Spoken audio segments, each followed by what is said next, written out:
బీహార్లో ప్రశాంత్ కిషోర్ విజయం ఘనమే.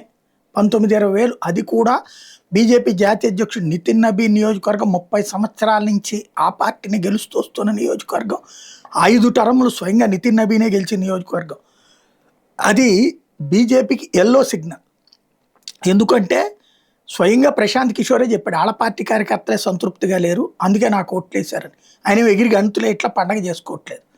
అదే సందర్భంలో ఆర్జేడీ పార్టీకి అది రెడ్ సిగ్నల్, బీజేపీకి ఎల్లో సిగ్నల్. కొంత బెదరాలి, జాగ్రత్తగా ఉండాలి. ఆర్జేడీకి ఎల్లో సిగ్నల్, డిపాజిట్ కూడా పోయింది అక్కడ. ప్రధాన ప్రతిపక్షమైనటువంటి ఆర్జేడీ శాంతం సంకనాకిపోతుంది.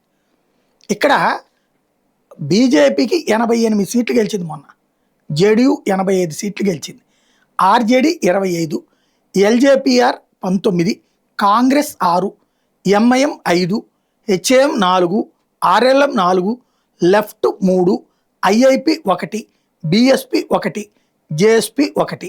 ఇది ఓవరాల్గా ఉంది. బీజేపీకి ఉన్న 89 సీట్ల నుంచి 88కి పడింది.